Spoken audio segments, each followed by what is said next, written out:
আমরা 180 অর্গাননের 180 সূত্রে যে আলোচনাটা করলাম, সেই 80 সূত্র টেনে নিয়ে আমাদের একাধিতে কি বলা হয়, খানিকটা একই বলা হয়, যদিও আরো কিছু পরিবর্তন আছে এর মধ্যে, সেটা আমি আলোচনা করলে তোমরা বুঝতে পারবা।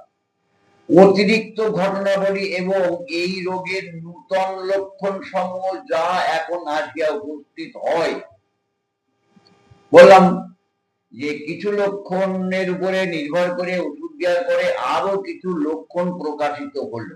তাহলে বলা হচ্ছে অতিরিক্ত ঘটনাবলী এবং এই রোগের নতুন লক্ষণ সমূহ যখন আসিয়া উপস্থিত হয়, তাদের এইমাত্র উপপ্রযুক্ত ঔষধের নিমিত্ত ধরিয়া হিসাব করিতে হইবে। তখন কি হিসাব করতে হবে? এটা এই ওষুধেরই ঠিক আছে, বুঝা গেল? হইবে, এরূপ আপত্তি করা যায় না, এতে কোনো আপত্তি থাকে না। তাহাদের উৎপত্তি ইহা হইতে হয় সত্য, এই ওষুধের কারণেই এই লক্ষণগুলি উৎপন্ন হয়েছে, সত্য। কিন্তু তাহারা সততই এইরূপ প্রকৃতির লক্ষণ যে এই রোগে এই রোগী শরীরে সততই তাদের উৎপাদন করিতে পারে এবং এত সদৃশ লক্ষণ উৎপাদন করিবার ক্ষমতা আছে বলিয়াই প্রদত্ত ওষুধ কর্তৃক তারা আহত ও উপস্থিত হইতে বাধ্য হয়। কি হবে? এখানে দুটো প্রশ্ন আছে। একটা হচ্ছে রোগীর দেহে এই ওষুধের আরো কিছু লক্ষণ প্রকাশ করার ক্ষমতা আছে, এক। আর এক ধরতে হবে এই ওষুধের ওই দেহেতে এমন ধরনের লক্ষণ উৎপন্ন করানোর ক্ষমতা আছে।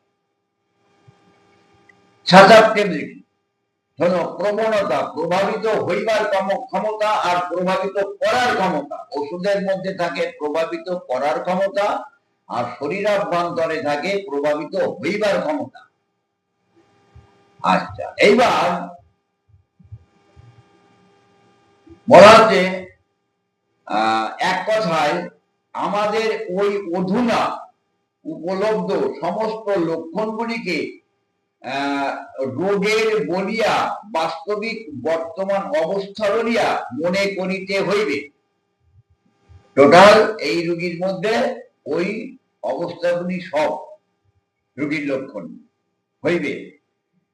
তদনুসারে পরবর্তী চিকিৎসা পরিচালিত করিতে হইবে।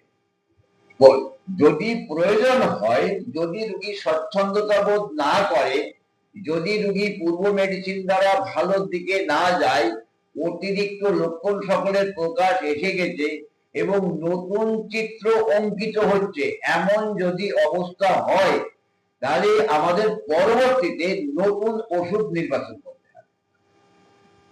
হোমিওপ্যাথি তোমরা তো খেয়াল করেছো, যারা পড়তে আসে বেশিরভাগই কেউ 2 মাস, কেউ 3 মাস, কেউ 1 মাস, কেউ 6 মাস থেকে আর আসে না। কারণ যখন আসে তখন তারা চিন্তা করে হোমিওপ্যাথি তো, ও দুপুটা দিলেই রোগ সেরে যায়, যা একটু শিখিয়ে আছে। কিন্তু এই যে খুব বিশাল বড় বিজ্ঞান, বড় একটা ফিলোসফিক্যাল বিজ্ঞান, একে আয়ত্ত করা যে সারা জীবনের দ্বারাই অসম্ভব, এ সাধারণত মনে করে না। এটা হোমিওপ্যাথি, ও আর কি আছে, যাই যাক। কিন্তু এই বিজ্ঞানটা আয়ত্ত করতে পারলে মৃতপ্রায় মানুষগুলিকে বাঁচানো যায়। যেমন তোমাদের বলছিলাম সেই ক্রটিলাস ফরাইদাস ওষুধটার জীবন কাহিনী নিয়ে, তার লক্ষণ সকল নিয়ে, ধরো অ্যান্টিমটারের লক্ষণ সকল, এই জাতীয় রোগীগুলি অ্যালোপ্যাথি হসপিটালে গেলে কি হয়? মৃত্যুবরণ করে। অ্যালোপ্যাথি চিকিৎসার কাছে গেলে মৃত্যুবরণ করে। কিন্তু বিশেষ বিশেষ হোমিওপ্যাথি ডাক্তারের কাছে এই রোগীগুলি যদি যায়, রোগীগুলি কিন্তু আরোগ্য হয়ে যায় যথাসময়ে। কিন্তু সাধারণ পাবলিক জানে যে চিকিৎসা মানে অ্যালোপ্যাথি, আর না হলে বাবাই তারা তো মায় খেজানোর মতন অবস্থা যখন উপস্থিত হবে, তখনই দুপুরটা হোমিওপ্যাথি খাবো, এইরকম আর কি ধারণা। আর এই ধারণাগুলি আমাদের মতন অজ্ঞ হোমিওপ্যাথি ডাক্তারের দ্বারাই সাধারণের মনে এই ধরনের ধারণা সৃষ্টি হয়েছে। পারি না তো ট্রিটমেন্ট করতে, তা কি করবে? তাহলে 181 পরে 182তে বলা হয় এক্ষেত্রে অতি অল্প সংখ্যক লক্ষণের বর্তমানতা হেতু অসম্পূর্ণভাবে ঔষধ নির্বাচন অনিবার্য হইলেও এইরূপ রোগ লক্ষণের পূর্ণ প্রকাশে সহায়তা করে এবং এই রূপে আরো নির্দোষভাবে উপযুক্ত দ্বিতীয় সদৃশ্য ঔষধ আবিষ্কার করা সহজ করিয়া দেয়। যে কারণে একটু আগে বললাম, এখানে খুব জটিল নেই, সামান্য একটু কথা, কিন্তু বুঝে দিতে হবে। আংশিক রোগ লক্ষণের উপরে নির্ভর করে আংশিক ভাবে নির্বাচিত মেডিসিন ব্যবহার করার পরে যদি নতুন কোনো লক্ষণ সকলে উপস্থিত হয়, রোগী যদি আরোগ্যের দিকে মোড় না নেয়, গতি না নেয়, তাহলে যে লক্ষণগুলি ছিল বা যে লক্ষণগুলি আছে বা পরবর্তী যে লক্ষণগুলি সে নিজে কখনো অনুভব আগে করেনি বা এখন প্রকাশিত হয়েছে বা আগে বহু আগে কখনো তার জীবনে প্রকাশ পায়নি, সে অনুভব করেনি, নতুন লক্ষণ কিন্তু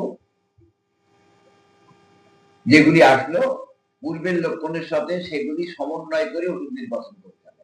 আর যদি দেখা যায় যে চাপা দেওয়া লক্ষণ, বহু পূর্বে চাপা দেওয়া লক্ষণ, আংশিক নির্বাচিত মেডিসিনের ফলে চাপা দেওয়া লক্ষণগুলি বহিঃপ্রকাশ হচ্ছে এবং রোগী স্বচ্ছন্দতা বোধ করছে, তাই নতুন ওষুধ নির্বাচন করার কিন্তু আর প্রয়োজন হয় না। এইবার 183তে আমরা বলি, এই জন্য যখনই প্রথম ঔষধের মাত্রা সুফল বন্ধ হয়, প্রথম ঔষধের মাত্রা সুফল বন্ধ হয়ে গেল, তাই নতুন লক্ষণ আসলো, ওষুধের সুফল বন্ধ হয়ে গেল। যদি নূতন উদ্ভূত লক্ষণ সকলের গুরুত্ব হেতু অপেক্ষাকৃত শীঘ্র প্রতিকার প্রয়োজন না হয়, হোমিওপ্যাথিক ঔষধের মাত্রা স্বল্পতা হেতু এবং বহুদিনের চিররোগে ইহা অতীব বিরল, রোগের পুনরায় নতুন পরীক্ষা নিশ্চয়ই আরম্ভ করিতে হইবে। তাহলে আবার নতুন লক্ষণ সকলের উদ্ভব হলে যদি রোগী আরোগ্যের গতি না ধরে, তাহলে আবার নতুন ওষুধ নির্বাচন করার জন্য চেষ্টা করতে হবে।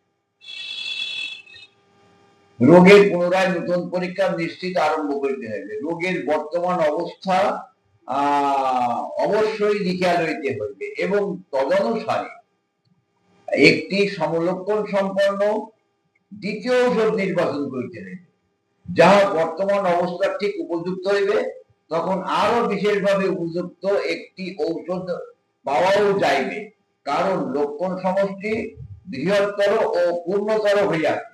আগে আংশিক লক্ষণ ছিল, বারবার করে বলছি, আগে আংশিক লক্ষণের উপরে আংশিক নির্বাচিত কোন মেডিসিন অ্যাপ্লাই হয়েছিল, অ্যাপ্লাই হওয়ার পরে দেখা গেল বেশ কিছু নতুন লক্ষণ, অ্যাক্সেসরি সিমটমস তৈরি হলো, কিন্তু রোগী আরোগ্যের দিকে যাচ্ছে না, স্বচ্ছন্দতা বোধ করছে না। তাহলে আমি তখন নতুন যে লক্ষণগুলি ছিল এবং যে লক্ষণগুলি এলো, দুই সমন্বয়ে নতুন মেডিসিন নির্বাচন করব। তার কারণ এখন লক্ষণ সকল সমষ্টি বড় হয়েছে। আর যদি ওই রকম ভাবে প্রথম কোন মেডিসিন নির্বাচন করার পরে যদি বহু পূর্বের কোন চাপা দেওয়ার লক্ষণের বহিঃপ্রকাশ ঘটে, তাহলে আমার কিন্তু নতুন ওষুধ নির্বাচন করার প্রয়োজন হয় না, মাথায় রাখতে হবে। তাহলে নতুন ওষুধ নির্বাচন করব তখনই যখন জীবনে ঘটেনি এমন লক্ষণের উদয় হয়েছে, এবং উদয় হয়েছে এমন লক্ষণ আর পূর্বে ছিল এমন লক্ষণ, এই দুই সমন্বয়ের যে চিত্র, সেই চিত্র অনুসারে চেষ্টাকর্তা বৃহত্তর হলো, এবং বৃহত্তর হলে ওষুধ নির্বাচন করা আরো সহজতর হয়। বুঝা গেল? আচ্ছা, এইবার এই যে একদৈশিক বা স্থানীয় ব্যাধির লক্ষণ অতি অল্প পাওয়া যায় বলিয়া অগত্য আংশিক সমতায় ঔষধ প্রযুক্ত হয়, ফলে রোগের সদৃশ্য লক্ষণ দুই একটি অন্তর্নিহিত হয়, কিন্তু কতগুলি নতুন লক্ষণ আগে উপস্থিত হয়, তাহলে পুনরায় এবং তাহলে আগে আনুষঙ্গিক বা অতিরিক্ত লক্ষণ বলে, অ্যাক্সেসরি সিম্পটম। এই অতিরিক্ত লক্ষণগুলি যদি প্রবল এবং ভীতিজনক হয়, এই প্রবল লক্ষণগুলি যদি ভীতিজনক হয়, মানে রোগীর কষ্টদায়ক হয়, তবে তাহাদের আশু প্রতিকারের জন্য, আসুন তখন প্রতিকার করতে হবে। কি করতে হবে? প্রতিকারের জন্য। কিন্তু হোমিওপ্যাথি ঔষধের মাত্রা অল্প বলিয়া এবং বহুদিনের চিররোগ প্রায় আশঙ্কাকর তীব্র লক্ষণ পাওয়া যায় না বলিয়া অতিরিক্ত লক্ষণ সমূহের আশু নিবারণ প্রায় প্রয়োজন হয় না। যে আমরা ওষুধের মাত্রা এত ক্ষুদ্র দিই, তাতে ওষুধ জনিত মারাত্মক কষ্ট লক্ষণ কিছু প্রকাশ পায় না। যদি আমাদের ভ্রান্তির কারণে যদি হয়, তাহলে নতুন লক্ষণ অনুসারে বা পূর্বের লক্ষণ যা ছিল তদনুসারে আবার ওষুধ অ্যাপ্লাই করতে হবে। তবে হোমিওপ্যাথিতে পুরাতন রোগ চিকিৎসায় ওষুধের মাত্রা ক্ষুদ্র হলে রোগীর এইরকম ধরনের অতিরিক্ত ভীতিপ্রদ লক্ষণ সকলের উদয় হয় না। অতিরিক্ত লক্ষণ সকল উপস্থিত হওয়ায় তৎসহযোগে একদৈতিক ব্যাধির লক্ষণ অল্প হইলেও পূর্বাপেক্ষা পূর্ণতর প্রকাশ পায়। আর যদিও প্রকাশ পায়, তাহলে সেটা পূর্ণতর হয়, অর্থাৎ আগে আংশিক ছিল, এবার পূর্ণ হয়ে গেল। অপেক্ষা, ধৈর্য। আচ্ছা, সেই জন্য নূতন লক্ষণ সমষ্টিতে দ্বিতীয় ঔষধটি উপযুক্তভাবে যথেষ্ট সাদৃশ্য সহ নির্বাচিত হইতে পারে। সদৃশ ঔষধ নির্বাচন করিবার উপযুক্ত ক্ষমতা থাকিলে চিকিৎসা প্রথমবারে না হয় দ্বিতীয়বার বা তৃতীয়বারে সাম্যক ঔষধ প্রয়োগ করিয়া সফলতা লইতে পারে। তাই আমি আজকে একমাত্র ওষুধ দিয়ে দেবো বলে যে পুষ্টি সমেত রোগ সেরে যাবে, এটা কিন্তু কোনো কথা নেই। আজকে দিলাম, হলো না, হয়তো আংশিক লক্ষণের উপরে আংশিক মেডিসিন দিয়েছি, পরবর্তীতে বেশ কিছু লক্ষণ আবার প্রকাশ পেল, তার উপরে নির্ভর করে আবার এত ওষুধ দিয়েছি, তাতেও হয়তো পূর্ণাঙ্গ আরোগ্যের দিকে যাচ্ছে না, হয়তো দেখা গেল আরো কিছু লক্ষণ পরবর্তীতে পাওয়া গেল, তখন হয়তো আমরা আর একটা সদৃশ্য মেডিসিন নির্বাচন করে প্রয়োগ করলাম এবং রোগী আরোগ্যের দিকে গেল।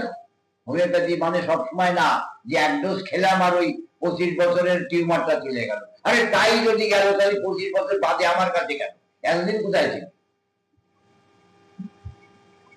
এইবার 184তে আমাদের বলা হয়, এই প্রকারে ঔষধের প্রত্যেক মাত্রা স্বকীয় ক্রিয়া শেষ করিবার পর,